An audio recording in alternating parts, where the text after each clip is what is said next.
Dans une étude publiée fin mars 2018, l'IFC, la Société financière internationale, filiale de la Banque mondiale, assure qu'environ 100 millions de personnes devraient rejoindre les classes moyennes et celles à revenus élevés en Afrique subsaharienne. Les classes moyennes se situent au-dessus des classes pauvres, aux classes ouvrières et en dessous des classes aisées. Les classes moyennes ont un niveau de vie, des revenus, un patrimoine et un statut social, tous dits intermédiaires.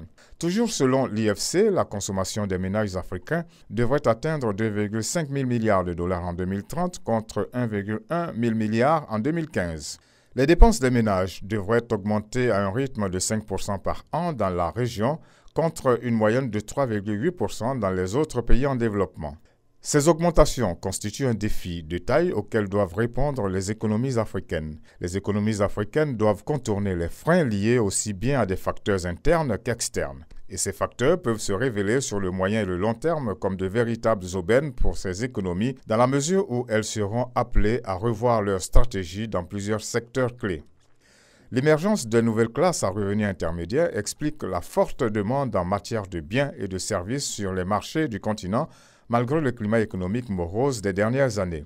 La croissance économique devrait aller de pair avec la croissance démographique.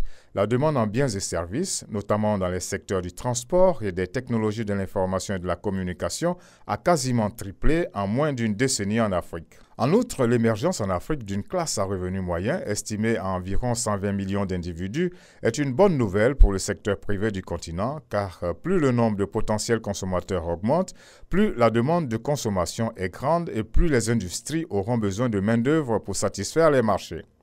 La taille de l'économie africaine n'a plus que quintuplé durant les 2 dernières décennies, passant de 300 milliards de dollars en 2000 à 1600 milliards de dollars en 2017. La Société financière internationale précise que la taille de l'économie africaine devrait dépasser le cap de 2000 milliards de dollars d'ici à 2 ans. Cette hausse, tirée par le secteur des services, a enregistré un taux de croissance annuel de 6,6% durant la dernière décennie, alors que le secteur de l'industrie a, quant à lui, connu une croissance modeste de 3,1% au cours de la même période. Répondre aux défis de la consommation exige bien naturellement un développement de l'industrie, notamment de la transformation.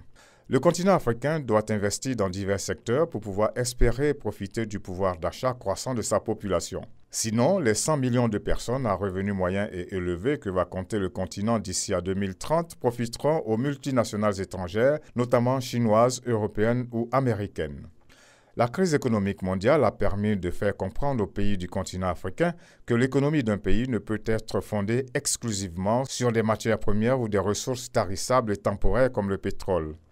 Il faut espérer que la crise économique a été une leçon très pratique pour les gouvernements africains. Ils ont compris la nécessité de diversifier les investissements pour répondre d'abord aux besoins de consommation interne tout en prenant en compte les chocs économiques exogènes.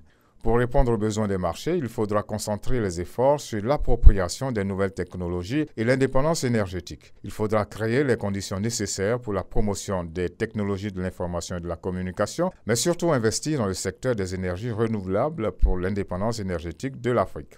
Alors, les pays africains, bénéficiant pour la plupart d'un ensoleillement quasi permanent, devraient pouvoir se tourner de plus en plus vers l'énergie solaire qui est présentée comme une des solutions à la préoccupante question énergétique. Ici, les recommandations du tout premier sommet de l'Alliance solaire internationale tenu à New Delhi en Inde le 11 mars dernier devraient servir. L'économie africaine saura-t-elle profiter de cette aubaine que constitue la transformation de l'Afrique en plus grand marché de consommation de biens et de services d'ici à 2030? Les orientations d'aujourd'hui le décideront.